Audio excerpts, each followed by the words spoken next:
요한복음 4장 3절로 15절까지 말씀입니다. 한 절씩 교독하겠습니다. 유대를 떠나사 다시 갈릴리로 가실새 사마리아에 있는 수가라 하는 동네에 이르시니 야곱이 그 아들 요셉에게 준 땅에 가깝고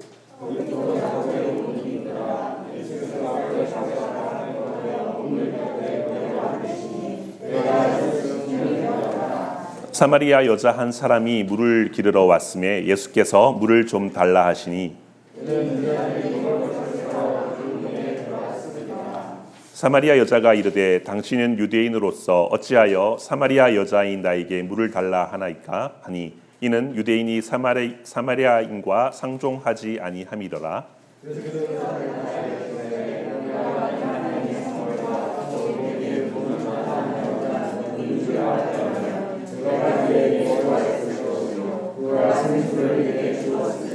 여자가 이르되 주여 물 기를 그릇도 없고 이 물은 깊은데 어디서 당신이 그 생수를 얻게 사옵나이까?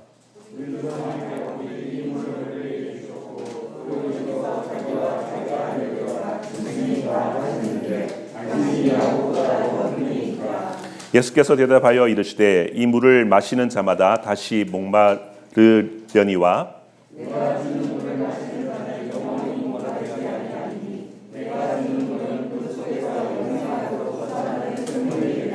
같이 읽겠습니다. 여자가 이르되 주여 그런 물을 내게 주사 목마르지도 않고 또 여기 물 기르러 오지 않게 하옵소서. 아멘. 한 주간 잘 지내셨습니까? 네, 여름이 시작된 것 같습니다. 네, 건강 유의하시고 날마다 하나님의 은혜 가운데 그렇게 살아가기를 소망하고요. 옆에 분과 마스크를 꼈지만 우리 누린사라도 한번 하면 좋겠습니다. 옆에 분과 한번 인사하겠습니다. 잘 오셨습니다. 네. 영혼의 목마름은 예수님의 생수로라는 제목으로 함께 말씀을 나누려고 합니다. 요한복음을 계속 꾸준히 설교를 이어오고 있습니다. 몇 달을 쉬기도 했는데요. 벌써 4장까지 오게 되었습니다. 하지만 온라인 예배를 좀 드리기도 했었고요. 그러다가 좀 쉬기도 했었는데 이어서 계속해서 요한복음 말씀을 함께 나누기를 원합니다. 요한복음을 보면 특별히 이제 그 복음서에 보면 마태복음, 마가복음, 누가복음이 있지 않습니까? 굳이 사도 요한이 요한복음을 왜 썼느냐라는 우리가 한번 생각을 해보아야 될 것 같습니다. 마태복음, 마가복음, 누가복음을 우리가 공관복음이라고 합니다. 공통된 관점으로 기록되었다라고 해서 공관복음이라고 그렇게 이야기를 합니다. 마태는 이제 유대인 사람들에게 예수님이 왕으로 오심을 이야기하면서 그렇게 기록이 되었고요. 마가복음을 보면 이제 로마인들에게 종으로 오신 예수님이 어떤 분인가 이렇게 기록이 되어 있고요. 그리고 마가복음을 보면 이제 헬라인들에게 가난하고 특별히 가난하고 약하고 어려운 사람들에게 예수님이 이제 헬퍼로 도우시는 모습으로 또 구원자로 그렇게 기록이 되어 있습니다. 다시 말해서 쓰여진 대상은 좀 다르지만 시간적 순서로 또 사건 중심으로 해서 그렇게 기록이 되었다고 해서 공관복음이라고 이야기를 하고 있습니다. 그런데 우리가 오늘 보고 있는 요한복음은 공관복음이라고 하지 않습니다. 다른 이유가 있겠죠, 그죠? 다른 이유가 있는데 뭐냐면 시간의 순서에 따라 기록된 것이 아니라 이 사도 요한이 예수님에 대해서 말하고자 하는 의도에 따라서 기록이 되었다는 것입니다. 하고 싶은 의미를 본인이 순서에 따라서 그렇게 기록했다고 우리가 알고 있습니다.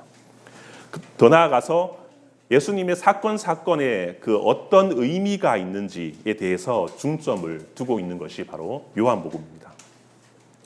요한복음은 이 예수님이 하나님이시고 또한 하나님의 아들이시고 성령을 주시는 분으로 또 창세전에 계셨고 또한 하나님과 성령님과 함께 창조를 담당하시고 또 구원의 주체로서 구원을 이루시는 분으로 우리에게 알려져 있습니다.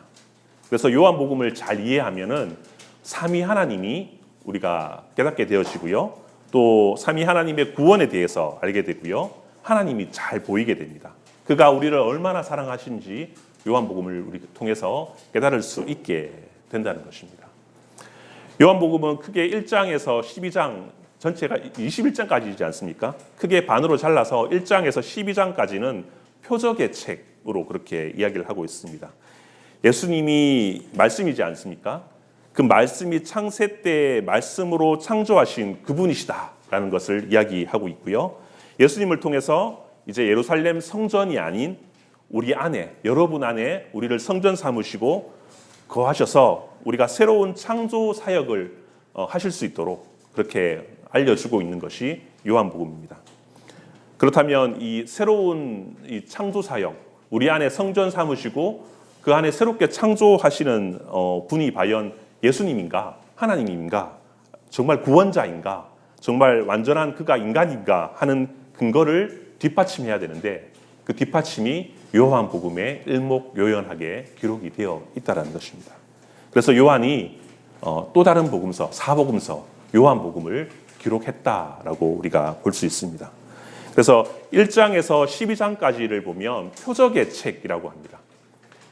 예수님의 사인, 표적이 무려 7개나 들어져 있고요. 그리고 13장부터 21장까지는 영광의 책으로 기록되어 있습니다.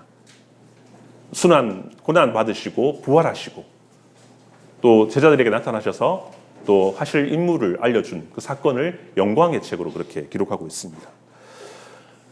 예수님께서 하시는 그 표적을 살펴보면 다른 복음서에 보면 수십 개, 수백 가지로 우리가 알지 못하는 기록되지 못한 사건까지 한다면 정말 엄청나게 많을 겁니다. 그런데 요한복음은 골라서 7개만 그렇게 기록하고 있습니다. 이 유대인들과 고대 중동에서 7이라는 숫자는 매우 중요한 숫자입니다. 완성의 숫자입니다. 6일 동안 창조하시고 7일 동안 쉼으로 완성하셨다는 것을 모두가 알고 있습니다. 그래서 7은 완성의 수, 완전수를 의미하고 있다는 것이죠. 또한 3이라는 숫자, 이 하늘이라는 숫자와 땅이라는 숫자 4를 합하면 7이 됩니다. 그래서 이 7은 하늘과 땅을 창조하신 우주 만물을 의미하는 뜻이기도 합니다. 특별히 요한계시록에 보면 완전한 영이신 성령을 묘사할 때도 어떻게 얘기합니까? 7영이라고 하지 않습니까? 성령이 7이라는 뜻이 아니라 완전한 영, 성령을 이야기하고 있다는 것입니다. 그래서 요한복음에서 표적을 7개 나타낸 것은 표적을 일으키시는 분이 과연 하나님이시고 그가 완전한 분이시고 완벽한 분이심을 우리에게 사인으로 그렇게 나타내 주고 있습니다. 그렇다면 혹시 요한복음의 7가지 표적은 어떤 것들이 있습니까? 몇 주 전에 우리가 함께 나눴던 가나 혼인잔치가 첫 번째 표적이고요. 그리고 오늘 4장의 말씀을 읽었지만 그 뒤편에 또 4장에 보면 왕의 신하를 고치는 사건, 이 두 번째 표적으로 나와 있고요. 그리고 좀 뒤편에 가면 이제 5장에 가면 베데스다 연못에서 38년 된 병자를 고치시는 사건, 이 세 번째 표적으로 나와 있습니다. 네 번째 표적은 6장에 가면 이제 5천 명을 먹이시는 오병이어 사건이 나오고요. 6장에 가면 다섯 번째 예수님이 바다를 걸으시는 사건, 표적이 나오고요. 그리고 여섯 번째는 9장에 가면 소경을 고치시는 사건이 나옵니다. 그리고 11장에 보면 이제 죽은 나사로를 살리는 표적이 7번째로 나옵니다. 그 표적마다 예수 그리스도의 사인이 들어있고 그 표적의 의미를 우리가 살펴볼 중요한 메시지가 있다는 것을 기억하면 좋겠습니다. 이뿐만 아니라 요한복음을 보면 또 7이라는 그 메시지가 있는데요. 에고 에이미 혹시 들어보셨나요? 나는 이다 라는 표현이 있습니다. 특별히 요한복음에는 이런 표현들이 많습니다. 나는 뭐뭐다. 나는 생명의 떡이다. 나는 세상의 빛이다. 우리 주일학 친구들 잘 알죠, 그죠? 나는 양의 문이다. 나는 선한 목자다. 나는 부활이요 생명이다. 나는 길이요 진리요 생명이다. 나는 참 포도나무다. 이렇게 해서 7가지 에고 에임이 나는 이다라는 것을 우리에게 요한복음을 통해서 보여주고 있습니다. 이 메시지를 통해서 예수님이 어떤 분인지 우리에게 알려주고자 하는 메시지가 있다는 것입니다. 그렇다면 오늘 다시 본문으로 돌아가서 4장의 말씀은 무엇을 말하고 있는지, 오늘 사마리아 여인은 우리에게 무엇을 말하고 있는지 살펴보면 좋겠습니다. 사실 오늘 본문은 3장의 니고데모와 연속선상에 있는 그런 메시지입니다. 니고데모 이야기와 연결이 되어 있는 그런 이야기인데요.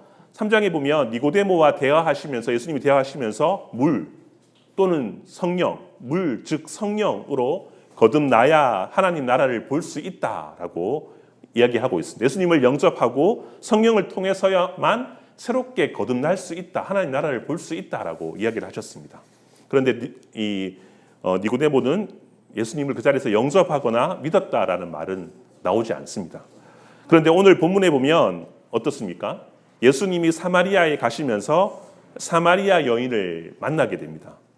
니고데모와 전혀 다른 부류의 사람입니다. 니고데모가 유대인의 최고봉, 또 지식층, 권력층 사람이라면 오늘 만난 사마리아 사람은 정반대의 사람이라는 것이죠. 유대인이라고 하면 사마리아 사람은 거들떠 보지도 않는 그런 사람들입니다. 얼마나 심했냐 하면 이 북쪽 갈릴리에서 남쪽 이 유다, 예루살렘 성전으로 내려가거나 올라갈 때에 바로 올라가면 사마리아를 거쳐서 가야 되는데 그렇게 하지 않고 오른편에 있는 요단강을 건너서 다시 돌아서 한번 건넜다가 다시 건넜다가 돌아오고 그렇게 왕래를 했다는 것입니다. 성경은 아니지만 이 문학적, 역사적 가치가 있는 성경을 뒷받침하는 이 외경책 중에 집회서라는 책이 있습니다. 거기에 보면 그 내용 중에 사마리아 여인을 얼마나 혐오하는 발언이 있는데요. 유대인이 가장 혐오하는 민족이 3가지가 있다. 그 첫 번째 민족은 세일산에 거하는 민족들을 혐오한다. 두 번째는 블레셋에 사는 민족을 혐오한다. 그리고 세 번째는 아예 민족이라고 할 수 없는 사마리아에 거주하는 사람들이다라고 그렇게 기록이 되어 있습니다. 얼마나 사마리아인들과 사이가 안 좋은지를 나타내고 있습니다. 역사적으로 보면 아수르의 침공이 돼서 BC 722년에 북이스라엘이 멸망을 하지 않습니까? 멸망한 후에 어떻게 합니까? 사람들이 포로로 끌려가고 그 자리에 이방인들이 와서 점령을 하고 채워집니다. 그리고 외부 사람이 대거 이주함으로 인해서 피가 섞이게 됩니다. 그래서 유대 사람들은 사마리아 사람들에게 순수성을 잃어버렸다라는 식으로 그렇게 비난을 하게 됩니다. 또한 더 심각한 것은 뭐냐면 여러분 알렉산더 대왕 있지 않습니까? 그죠? 알렉산더 대왕이 전 세계를 지배할 때에 사마리아인들이 부탁을 합니다. 대왕님, 우리 그 사마리아 지역에 그리심 산이 있는데 거기에 성전을 하나 세워 주십시오. 허락해 주십시오라고 얘기했습니다. 그때 허락을 해줍니다. 그래서 사마리아인들은 예루살렘 성전에서 예배를 드리지 않고 자기가 있는 사마리아 지역의 그리심 산에서 성전을 세워서 예배를 드렸습니다. 유대인이 볼 때에 엄청 이것은 말이 안 되는 이야기입니다. 예루살렘에서 예배를 드려야 되는데 어떻게 전에 마음대로 성전을 짓고 예배를 드릴 수 있냐라고 해서 BC 400년에 알렉산더 대왕이 그것을 만든 이후에 이제 한 250년이 지나서 이 주전 2세기 때 힐카누스라는 사람이 그리심 성전을 파괴해 버립니다. 그러면서 이제 이스라엘 사람과 유대 사람과 사마리아 사람 사이의 관계가 서로 앙숙 관계가 된 것을 우리가 잘 알고 있습니다. 혼혈로 인해서 순수성을 잃고 또 성전 문제 때문에 여러 가지 싸움을 통해서 관계가 무척 나빠 있어서 사마리아인들과 상종을 하지 않게 되었다는 것을 역사적으로 우리가 알 수가 있습니다. 이러한 사정 때문에 사마리아인들과 유대인들의 대립의 골이 너무나도 심해졌다는 것이죠. 그런데 예수님은 이 세상의 최고봉에 있는 니고데모와는 밤에 대화를 하셨고요. 그리고 예수님은 친히 사마리아 지역으로 가셔서 아무도 안 가지만 본인이 가셔서 낮에 사마리아 여인과 만나서 대화하는 장면을 비교하고 대조하고 있다는 것입니다. 니고데모는 본인이 밤에 찾아와서 예수님과의 반응이 별로였지만 사마리아 여인은 상종하지 않는 사람이었으나 낮에 예수님과 대화를 통해서 메시아 예수님을 만나게 되고 반응을 보였음을 우리가 잘 알고 있다는 것입니다. 여러분들은 어떤 사람이십니까? 어떤 쪽에 속하십니까? 드디어 예수님은 사마리아 지역 속으로 걸어가셨습니다. 오늘 성경 말씀 5절 말씀을 같이 한번 읽어보도록 하겠습니다. 5절 말씀입니다. 시작. 사마리아에 있는 수가라 하는 동네에 이르시니 야곱이 그 아들 요셉에게 준 땅에 가깝고. 여기서 우리가 눈여겨봐야 할 단어가 있는데요. 바로 야곱이라는 단어입니다. 밑줄을 그어도 좋을 것 같습니다. 야곱은 형제 중에 형 에서를 피해서 베델로 가다가 꿈을 꾸지 않습니까? 잠을 청해서 하늘과 땅을 잇는 사닥다리를 보게 됩니다. 그런데 예수님은 이 야곱의 환상을 이제 자신이 성취할 것이라고 이야기를 해주고 있습니다. 이제 하늘과 땅을 이어줄 분은 내가 사닥다리가 되어서 예수님이 직접 그 사닥다리가 되시겠다. 하늘과 땅을 이어주겠다라고 이야기를 하고 있다는 것입니다. 하늘과 땅을 이어주는 역할을 하는 것이 성전의 역할이었는데 이제 그 성전을 폐기하고 예수님이 친히 사닥다리가 되셔서 직접 우리가 하나님과 이 땅 사이에서 오르락 내리락 할 수 있도록 우리에게 성전 삼으시고 우리가 직접 친히 하나님 앞에 나아갈 수 있도록 그렇게 하시겠다라는 것을 우리에게 보여주고 있다는 것입니다. 바로 예루살렘 성전이 아닌 우리 안에 성전을 완성하시겠다는 메시지를 우리에게 이야기하고 있는 것입니다. 야곱의 또 다른 이름이 있지 않습니까? 무엇입니까? 이스라엘, 맞습니다. 예수님이 이제 야곱, 이스라엘을 대신해서 새 이스라엘의 대표로 오시겠다. 이전에 야곱은 간사하고 야곱과 달리 신실하게 간사한 사람이었지만 이제는 예수님이 오셔서 우리 안에 거하시고 신실하게 예배를 이루어 가시겠다라는 것을 이야기하고 있습니다. 그리고 이 영적 목마름, 그것은 야곱의 우물이 아닌 예수님 안에서 해결될 것이다라는 것을 우리에게 이야기하고 있는 말씀이기도 합니다. 사마리아 수가성에는 우물 하나가 있지 않습니까? 6절 말씀을 같이 한번 읽어보도록 하겠습니다. 6절입니다. 시작. 거기 또 야곱의 우물이 있더라. 예수께서 길 가시다가 피곤하여 우물 곁에 그대로 앉으시니 때가 6시쯤 되었더라. 아멘. 구약에서 우물과 연관된 사건을 보면 그것을 아는 사람들은, 특히 유대인들은 우물 이야기가 나오면 어떤 이야기가 펼쳐질 것이라는 것을 상상할 수 있습니다. 아브라함의 종 이 이삭의 아내 리브가를 구하기 위해서 떠나지 않습니까? 그런데 어디서 만나게 됩니까? 우물가에서 만나게 됩니다. 맞습니다. 야곱이 라헬을 만난 곳이 있습니다. 어디서 만났습니까? 야곱이 라헬을 만난 곳, 우물가. 예. 모세가 애굽에서 도망쳐 나와서 아내 될 시보라를 만나게 됩니다. 어디서 만나게 됩니까? 우물가. 맞습니다. 그래서 이 우물을 이야기하면 수가성에 우물이 있다. 예수님이 그리로 가신다. 그리고 독자들은 누군가를 만나겠구나. 그리고 그 사람과 결혼을 하겠구나. 이런 상상을 하면서 오늘 본문을 읽게 된다는 것이죠. 독자들은 단번에 누군가 만나겠다. 그가 신부가 되겠다라는 것을 우리가 예측할 수 있다는 것입니다. 사마리아 여인이 남편이 몇 명이었습니까? 5명이었습니다. 근데 지금은 5명, 그 앞에 남편과 살지 않고 지금 또 1명과 살고 있습니다. 아마 동거를 하고 있는 것 같습니다. 6번째 부인과 남편과 그렇게 살고 있음을 우리가 알고 있습니다. 그런데 그 남편이 진짜 남편이 아니다라고 얘기하면서 예수님이 등장합니다. 예수님이 7번째 남편으로 그렇게 이야기를 하고 있습니다. 완전한 남편. 우리의 메시아 되시는 예수님이 정말 신랑이다라는 것을 나타내주고 있는 메타포 은유를 이야기하고 있다는 것입니다. 7번째 신랑은 다름 아닌 예수님이심을 사도 요한이 요한복음을 통해서 우리에게 알려주고 있다라는 것입니다. 우리의 참 신랑은 예수님이십니다. 아멘이십니까? 영원히 함께 즐거이 할 분이 바로 예수님이심을 깨닫고 우리가 그분이 우리의 구원자이심을, 참 신랑 되심을 우리가 믿고 나아가시기를 축복합니다. 예수님이 사마리아 여인을 만난 목적이 있습니다.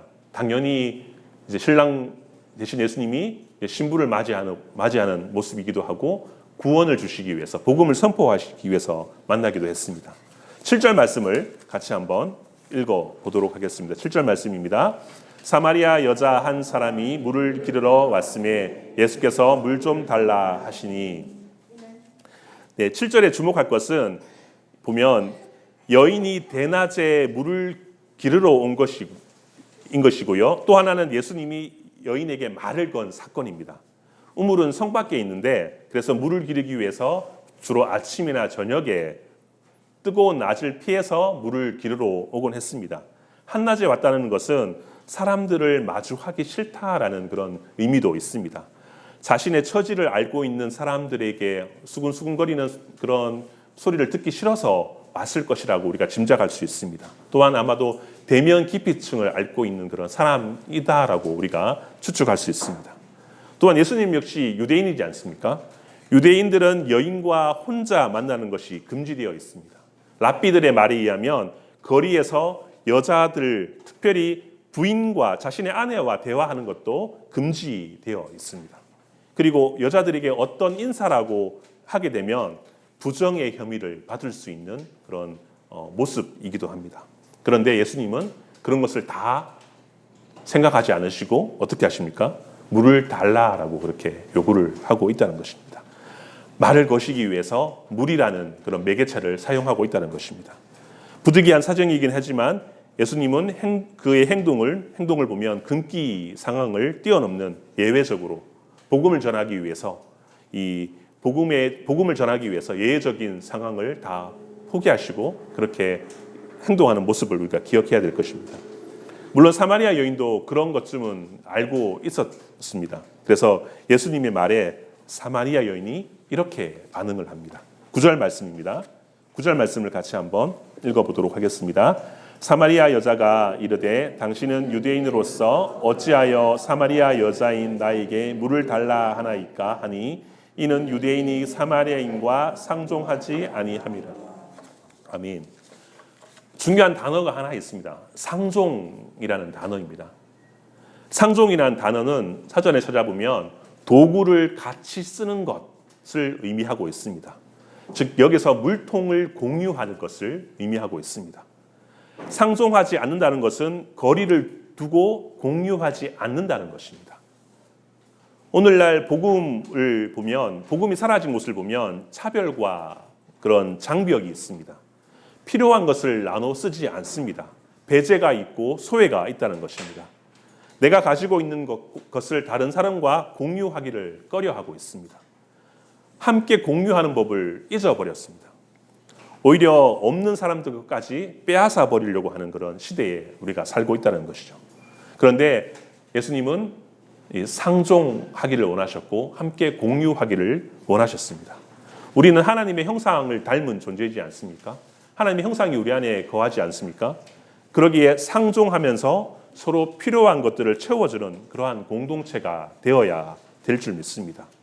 물론 우리가 이방인들과 구별된 삶을 살아야 되지만 구별이 차별로 이어져서는 안 될 것입니다. 복음을 믿는다는 것은 장소로 우리가 천국에 간다는 것을 의미하지만은 않습니다. 차별과 갈등과 또 사람에게서 그런 사람에게 샬롬의 사람으로 평화의 사람으로 우리가 되어져 가는 것이 바로 이 구원이라는 것입니다. 서로 상종하는 사람이 된다는 것이 또한 구원이라는 것입니다. 사마리아인에게 말을 걸고 손을 내미는 일이 바로 복음이며 그것이 구원을 이루는 길이라는 것을 오늘 성경은 이야기해 주고 있다는 것입니다. 예수님은 사마리아 여인에게 다가가실 때 물이라는 것을 매개체로 사용하셨습니다. 앞서서 니고데모와 예수님이 대화할 때도 물 그리고 영이라는 이 에스겔서의 약속을 가지고 설명을 했습니다. 물 곧 영이다, 성령이다라는 것을 신학자인 니고데모에게 신학적인 질문을 하면서 바로 물이 성령이다, 성령을 통해서 거듭난다라고 이야기했다면 오늘 사마리아 여인에게는 물을 통해서 예수님이 주시는 물, 즉 성령을 선물로 받음으로 이 생명을 설명해 주고 있다는 것입니다. 예수님을 통해서 성령을 받을 때 우리가 생명이 있다, 영원한 목마름이 사라진다라고 오늘 성경은 우리에게 알려주고 있다는 것입니다. 우리는 예수님이 주시는 물, 즉 성령을 통해서 우리가 생명과 거듭난 영생을 누릴 수 있음을 기억하시기를 소망합니다. 예수님은 사마리아 여인에게 물을 매개체로 이야기하면서 10절에 이렇게 이야기하고 있습니다. 10절 말씀을 같이 한번 읽어보도록 하겠습니다. 시작. 예수께서 대답하여 이르시되 내가 만일 하나님의 선물과 또 내게 물 좀 달라 하는 이가 누구인지 알았더라면 내가 그에게 구하였을 것이요 그가 생수를 내게 주었으리라. 아멘. 예수님은 두 가지로 관심을 끕니다. 첫 번째는 자신이 줄 수 있는 하나님의 선물이 있다라는 것입니다. 바로 하나님의 선물은 바로 생수입니다. 리빙 워터, 생수. 여기서 선물은 뭐냐 하면 복음서의 선물은 한 번 나오지만 이 사도행전은 4번 등장하는데요. 사도행전의 선물로 이야기하고 있는 그 단어를 보면 모두 성령을 의미하고 있습니다. 여기서 물은 하나님의 선물은 바로 성령이라는 것입니다. 내가 줄 수 있다. 너희에게 뭘? 성령을 줄 수 있다라고 예수님이 사마리아에게 이야기하고 있다는 것입니다.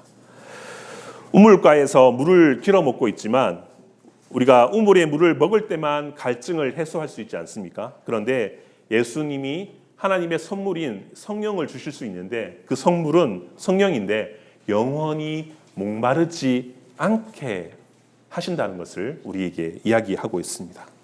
안타까운 것은 이 여인은 이 생수, 리빙워터를 성령으로 알아듣지 못하고 좀 딴소리를 하고 있습니다. 11절 말씀 어떻게 이야기했는지 11절 말씀을 같이 한번 읽어보도록 하겠습니다. 시작. 여자가 이르되 주여 물기를 그릇도 없고 이 물은 깊은데 어디서 당신이 그 생수를 얻겠사옵나이까. 우리 조상들이 야곱이 이 우물을 줘서 우리가 모두 마시고 있는데 다른 물, 다른 생수를 어떻게 줄 수 있습니까? 야곱보다 더 큰 사람입니까? 그렇지 않지 않습니까? 라고 그런 뉘앙스로 이야기를 하고 있습니다. 12절 말씀도 같이 한번 읽어보도록 하겠습니다. 12절입니다. 우리 조상 야곱이 이 우물을 우리에게 주셨고 또 여기서 자기 아들들과 짐승이 다 마셨는데 당신이 야곱보다 더 당신이 리빙워터 생수를 주신다고 하는데 이 우물보다 더 좋은 물을 줄 수 있습니까? 하고 있는 것이죠. 그럴 수 없습니다. 라고 얘기한 것입니다. 그런데 예수님께서 이 사마리아 여인의 그 마음을 아시고 정답을 이야기하십니다. 13절과 14절 말씀에 이렇게 말씀합니다. 13절과 14절 말씀을 같이 한번 읽어보도록 하겠습니다. 시작. 예수께서 대답하여 이르시되 이 물을 마시는 자마다 다시 내가 주는 물은 마시는 자는 영원히 목마르지 아니하리니 내가 주는 물은 그 속에서 영생하도록 솟아나는 샘물이 되리라. 아멘. 이 물은 바로 성령을 가리키고 있습니다. 물이 성령을 가리키는 말은 이사야 55장 1절과 2절에 잘 나와 있습니다. 제가 읽어드리도록 하겠습니다. 이사야 55장 1절 2절.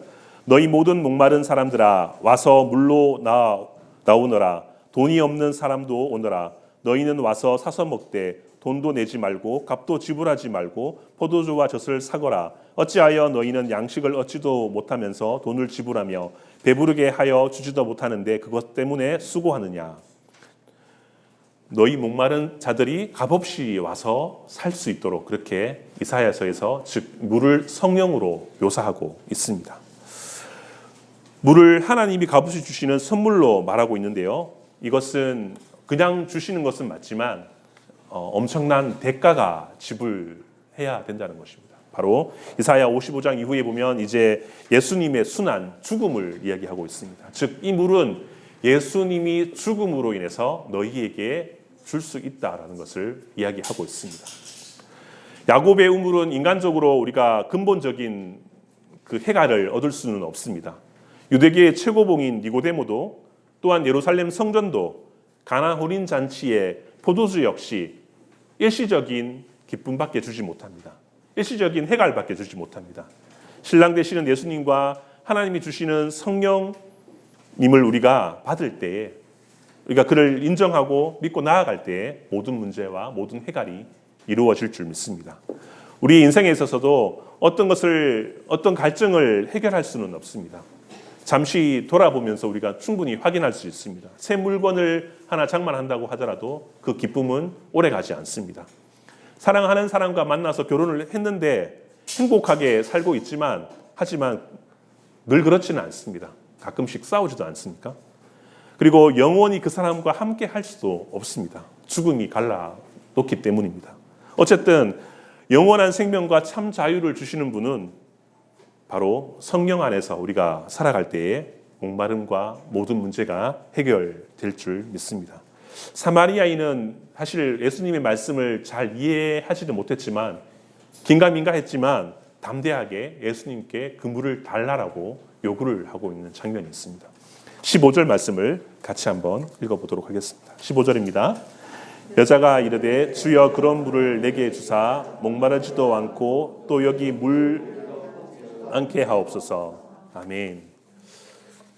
말씀을 정리하려고 합니다. 예수님은 최고위 사람들도 만났지만 어떻게 보면 가장 천한 자리에 있는 사람들도 서슴없이 찾아가셔서 만나주시고 복음을 선포하시고 하나님의 나라에 대해서 이야기를 하셨습니다. 예수님도 지금 우리가 있는 우물가로 찾아오십니다. 여러분은 어떤 우물을 길러 마시고 있습니까? 돈이라는 우물입니까? 지식과 권력이라는 우물을 마시고 있습니까? 아니면 건강이라는 우물을 찾고 있습니까? 그것은 영원한 해갈, 시원함을 주지는 않을 것입니다. 예수님이 주시는 성령이라는 생수를 우리가 받아 마실 때에 우리가 영원한 기쁨과 영원한 시원함을 누리게 될 것입니다. 오늘 사마리아 여인을 만난 시간이 유대의 시간으로 보면 6시라고 되어 있습니다. 6시는 또 다른 오늘날 우리 시간으로 환산하면 12시 정오가 됩니다. 유대인 시간으로 6시인데 예수님이 십자가에 달리신 사건이 몇인지 아십니까? 바로 6시입니다. 오후 12시. 예수님이 순환을 받으시는 그 사건 바로 6시. 오늘 수가성에서 여인을 만나는 사건 6시. 이 장면이 우연히 기록되었다고 할 수는 없습니다. 이 요한복음의 저자 요한이 아주 세부적으로 의미 있게 그렇게 전달한 글입니다. 즉 예수님의 고난을 통해서 순환을 통해서 십자가 지심을 통해서 그 성령이 우리에게 값없이 주어졌다는 것을 기억할 때에 예수님의 그 십자가 은혜가 얼마나 큰지 또 우리의 모든 문제를 해결하시는 분이 바로 예수님이며 우리와 함께 동행하며 우리의 성전 되심을 기뻐하시고 또 우리와 함께 예배드리기를 원하시는 또 성령님께서 우리를 도와서 이 자리에 여러분 나와서 예배드리고 있음을 기억하시고 날마다 하나님의 그 감격과 은혜를 누리며 날마다 승리하며 참된 목마름을 해결하는 저와 여러분 되시기를 소망합니다. 예수님이 저와 여러분에게 선물이신 성령을 주시기 위해서 희생한 사건을 기억하면서 날마다 성령님을 의지하시고 승리하며 참 변화와 은혜를 누리는 저와 여러분 인생 되기를 간절히 소망합니다.